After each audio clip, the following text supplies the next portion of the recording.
दोस्तों, बीते दिनों हमने आपको बिहार के माफिया बाहुबली अशोक महतो की कहानी को सुनाया था और साथ में हमने आपको यह भी बताया था कि मुंगेर लोकसभा सीट पर उनकी पत्नी को लालू प्रसाद यादव ने क्यों उतारा था। इसके बाद आप सभी लोग कमेंट सेक्शन में लगातार उनसे जुड़े और वीडियोज बनाने की बात कहने लगे।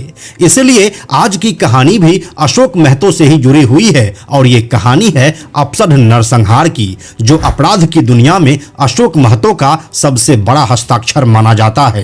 क्या है इस घटना की पूरी कहानी, आइए आपको बताते हैं आज की इस वीडियो में। हेलो एंड नमस्कार, मेरा नाम है प्रशांत और आप देख रहे हैं बेजोड़जोड़ा.com का यूट्यूब चैनल। दोस्तों, बिहार में लंबे समय से चले आ रहे जातीय नरसंहार की अगली कड़ी में इस अपसढ़ नरसंहार का नाम आता है, जो पूरी तरह से जाति आधारित थी और इसे भी बदले की भावना से ही किया गया था। अपसढ़ जिस जिले में आता है उसका नाम है नवादा। यह 90 के दशक के बीच का साल चल रहा था और इस दौरान बिहार में जातीय हिंसा पूरे शबाब पर थी। इस दौरान नवादा और शेखपुरा में भी दो गैंग अपना जलवा दिखा रहे थे।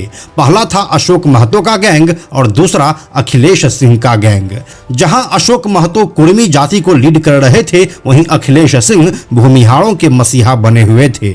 दोस्तों, वैसे तो इस दौर में बिहार में जातीय नरसंहार कोई बड़ी बात नहीं थी, लेकिन इस अपसढ़ नरसंहार की पटकथा कैसे लिखी गई यह हम आपको बताते हैं।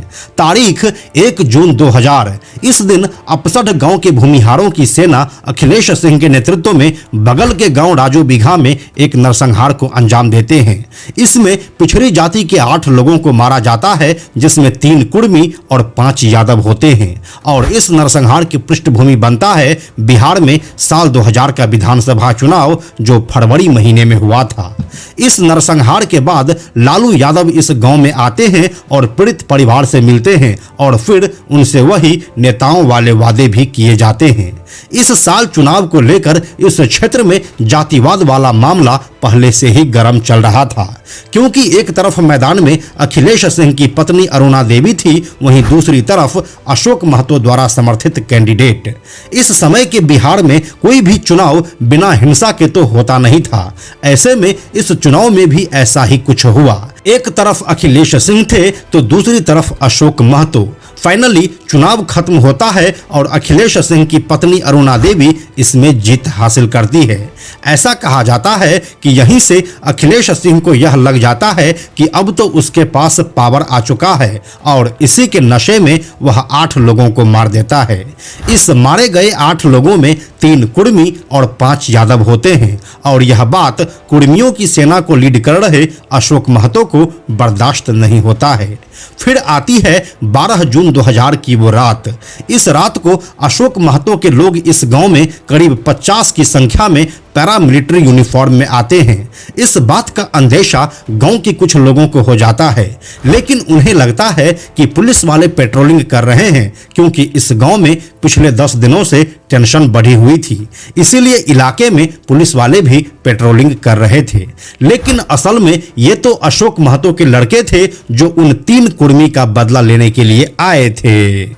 अब क्या होता है कि ये सभी लोग अखिलेश सिंह के एक संबंधी के घर पहुंचते हैं। क्योंकि गर्मी का समय रहता है, इसलिए ये सभी लोग छत पर सोए रहते हैं और इन सभी लोगों के ऊपर कई राउंड फायरिंग की जाती है, जिससे वहां पर मौजूद 10 लोगों की मौत हो जाती है। फिर गोली से जब एक शख्स बच जाता है तो उसे वहीं पर तलवार से काट दिया जाता है और फिर एक घायल शख्स पटना के हॉस्पिटल में दम तोड़ देता है। कुल मिलाकर इस घटना में 12 लोगों की जान जाती है और इसी घटना को अपसढ़ नरसंहार का नाम दिया जाता है।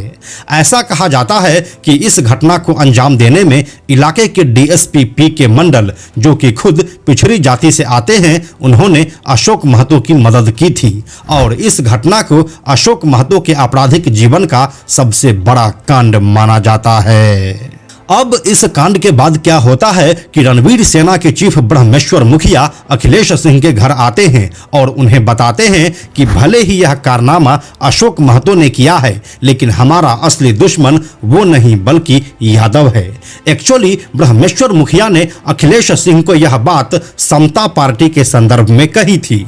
बात यह थी कि समता पार्टी के कोर वोटर्स में कुर्मी और भूमिहार ब्राह्मण शामिल थे और ब्रह्मेश्वर मुखिया के अनुसार अगर इन दोनों में ही विवाद हो जाएगा तो इसका सीधा फायदा यादव को मिल जाएगा। इसीलिए अखिलेश सिंह ने अशोक महतो से इस घटना का बदला नहीं लिया, जबकि रणवीर सेना ने इस घटना के बाद मियापुर नरसंहार को अंजाम दिया, जिसमें 34 लोगों को मारा गया था और इसमें ज्यादातर यादव ही थे।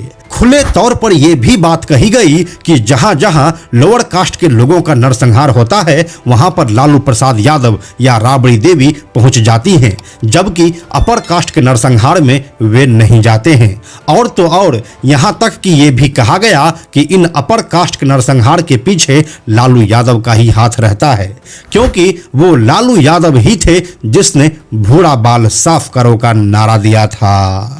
तो यही थी दोस्तों नवादा के अपसठ नरसंहार की पूरी कहानी। यह कहानी आपको कैसी लगी हमें कमेंट में लिखकर जरूर बताइए। हम जल्दी मिलते हैं आपसे एक नए कहानी के साथ में हम आपको यह भी बताते चलें कि आप में से 97% ऐसे लोग हैं जो हमारे वीडियोस को देखते तो हैं लेकिन हमारे चैनल को सब्सक्राइब नहीं करते हैं। ऐसे लोगों से हमारी हाथ जोड़कर विनती है कि अगर आपको हमारे वीडियोस पसंद आ रहे हैं तो आप बेजोड़ जोड़ा के इस चैनल को सब्सक्राइब जरूर कर लीजिए। साथ ही बेजोड़ जोड़ा नाम से हमारा एक एक्स अकाउंट है, यानी कि ट्विटर अकाउंट है, आप उसे भी फॉलो जरूर कीजिए। यह वीडियो अगर आपको पसंद आया तो इसे लाइक और शेयर जरूर करें। आने वाले वीडियोस के लिए बेजोड़ जोड़ा को सब्सक्राइब करके बेल आइकन को टच करना ना भूलें। Thank you so much.